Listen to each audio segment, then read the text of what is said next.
la sororité, je l'ai vécue. Je l'ai vécue et je continue de la vivre. Et je suis reconnaissante de mes sororités. Alors, la première sororité que j'ai vécue, je dois le dire, c'est une sororité qui a bouleversé ma vie, parce que je partagerai avec vous que j'ai perdu ma sœur quand j'avais 16 ans. Et en fait, ça s'est passé très vite, en une semaine, dans une période euh, qu'on appelle le printemps, où j'ai grandi, et qui est une période généralement assez légère de floraison, de réchauffement, de nouvelles perspectives. Et bien cette année-là, et c'était dans les années 90, je ne serai pas très précise sur les années parce que vous comprendrez, comme toutes les femmes, je n'essaye pas qu'on sache quel âge j'ai, mais je dirais que c'était dans les années 90. Et donc ce printemps-là, entre le 17 mars précisément et le 24 mars, j'ai perdu ma sœur. En fait, je reprenais le chemin de l'école après la pause déjeuner et j'ai rencontré une connaissance du quartier qui m'a demandé, parce que dans le quartier on savait qui était qui et donc ma sœur était ma sœur, « Ah, mais comment va ta sœur depuis que l'ambulance l'a ramenée hier soir à l'hôpital ?» Et là, mon monde s'est arrêté. Et je me suis dit, waouh, elle l'a fait. En effet, elle l'avait fait. Et pendant 4 jours, dans un mouvement d'ensemble, parce que c'était ça aussi le quartier, c'était un ensemble, on était nombreux, et on était solidaires, on est allé à l'hôpital, jour après jour, et rentré. Et le 4e jour, on nous a dit qu'il fallait la débrancher. Et quand on a voulu objecter, on nous a dit qu'il fallait la débrancher ou qu'elle deviendrait une sorte de légume. Et ma sœur, ça ne pouvait pas être un légume. Ma sœur, elle était magnifique. Et je ne le dis pas parce que c'est ma sœur. Juste pour vous donner une idée, elle était prisée par, on est à Paris bien sûr, la moitié des agences de mannequinat. Vous imaginez à Paris? Elle était belle. Elle était belle, elle était pleine de vie, elle était pleine de rêves, elle était pleine de rire, elle était pleine d'énergie. Et donc, elle ne pouvait pas être ce légume. Donc, 3 jours plus tard, on est au cimetière et on prie pour elle. On prie pour elle et elle nous quitte, bien sûr. Et donc, c'est là que j'ai perdu cette sœur. Mais ce que je dois vous dire pour vous faire comprendre ce qu'est la sororité, c'est que cette sœur, ce n'était pas une sœur de lait, ce n'était pas une sœur de sang, c'était une sœur de cœur. C'était une sœur de cœur.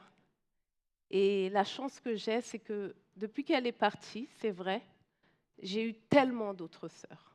Tellement d'autres sœurs.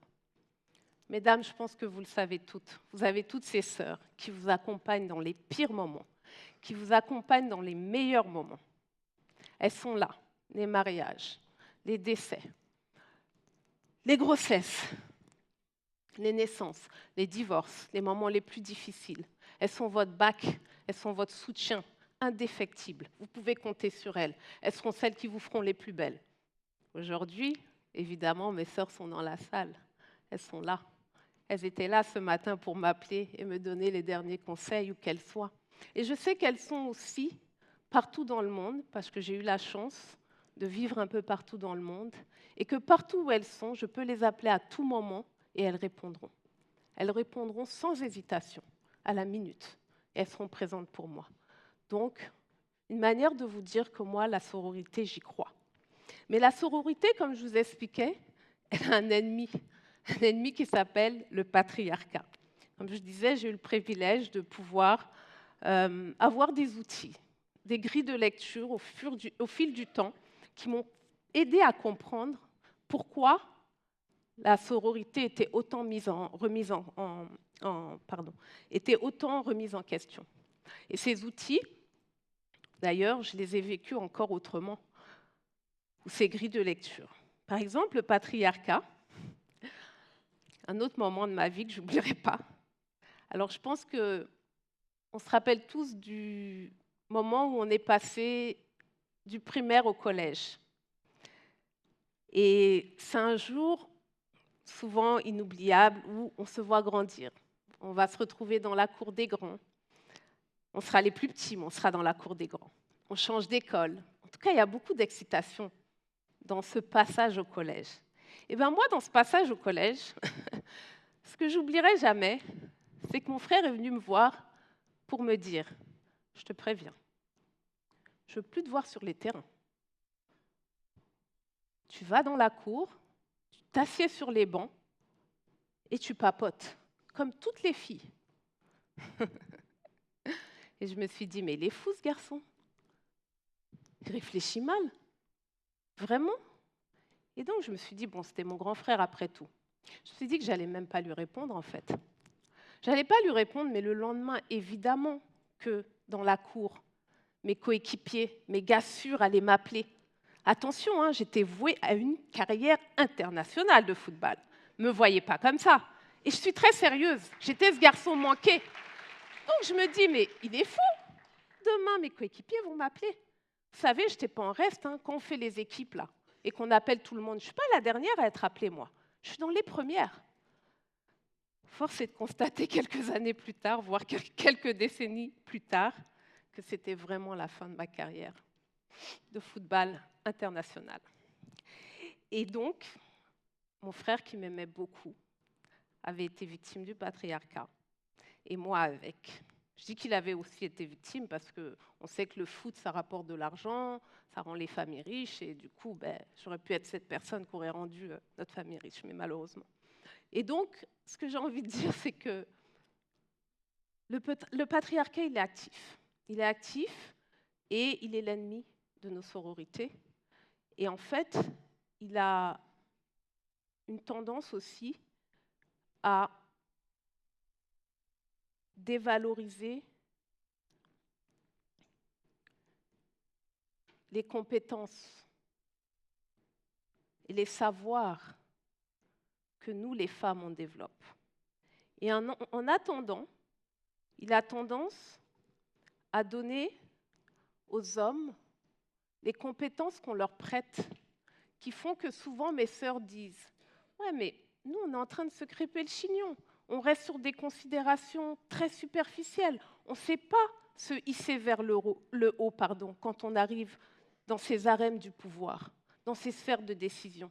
Eux savent tellement bien le faire. » Eh bien, je vous dirais qu'eux, ils savent le faire parce qu'ils l'ont appris. Et comment ils l'ont appris ? Je vous ramène au terrain de foot. Sur le terrain de foot, qu'est-ce qu'on fait ? Oh, je tire ou je passe ? Prise de décision. Hé, les gars, ok, tu le prends lui, toi, tu restes derrière moi, je sais, t'inquiète pas, je serai derrière toi. Et toi, tu prends ce côté, tu défends sur celui-là. C'est de la stratégie. Ils apprennent la stratégie très tôt, messieurs, dames. Quoi d'autre ? Négociation. Vas-y, passe-moi la balle. C'est de la négociation. Le leadership. La prise de parole en public. Hé, moi ! Toutes ces compétences qu'on appelle managériales et qui aujourd'hui, dans le monde du corporate, sont ces compétences qui font que les hommes, finalement, ont ces réflexes dont nous, les femmes, on parle et qu'on n'arrive pas à avoir. Ces réflexes de quoi ? De savoir avancer ensemble vers un résultat commun sans prendre en considération le « je l'aime bien, je l'aime pas ». Les hommes, depuis très jeunes, ils ont appris à gagner des matchs de foot, ils ont appris à gagner des matchs de basket, ils ont appris à gagner ensemble sans forcément s'aimer et sans trop en parler. Pendant que nous, on nous a appris à jouer avec des poupées, à avoir la plus belle robe et donc à regarder la robe de sa voisine. Tout ça pour vous dire que ce sont vraiment des comportements appris. Et du coup, si vous me demandez, nous aussi, on a des comportements et des savoirs appris qui sont similaires. Mais malheureusement, le patriarcat les dévalorise. Ces comportements ou bien ces habitudes, c'est quoi? Alors, je mets souvent en parallèle le manager et la ménagère. Si vous me demandez, la ménagère, dans son quotidien et dans tout ce qu'elle fait, eh ben, elle développe aussi des savoirs. Elle développe des savoirs qu'on appelle des savoirs situés, des savoirs expérientiels. Mais ces savoirs, comme je vous le disais, encore une fois, le patriarcat passe derrière pour les dévaloriser et les invisibiliser. Je vous donne un exemple. La ménagère, elle fait de la gestion des ressources humaines, les fratries, les belles familles, les conflits intrafamiliaux. Elles font aussi de la gestion financière et comptable, la dépense, l'épargne. Dans les marchés, qu'est-ce qu'elles font? Elles font de la négociation aussi. Elles font du marketing, elles font de la vente. Quand vous allez dans le marché, nos sœurs font même de la gestion de stock. Donc si vous me demandez, les femmes et les filles aussi développent des compétences, mais des compétences qui sont dévalorisées. Et ces compétences, elles suivent un processus qu'on appelle l'empouvoirment multidimensionnel, en anglais empowerment. Et l'empowerment, c'est important d'utiliser ce mot, je trouve, parce qu'en français, on parle d'autonomisation. Et pour moi, l'autonomisation, c'est noyer le poisson. Parce que dans le mot autonomisation, vous n'avez pas le pouvoir. Et pour moi, c'est une question de pouvoir, en fait. Vous savez, le patriarcat dont je vous parle, pour le définir, c'est un système social. Et c'est un système social qui fait quoi?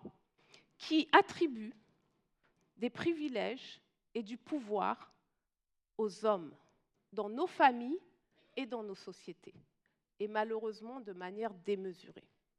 Donc, ce qu'on a, c'est qu'on a des savoirs situés, qui sont des savoir-faire, des savoir-être, le relationnel, la confiance en soi, qu'on est aussi censé développer en tant que femme, mais qui sont dévalorisés par nos sociétés.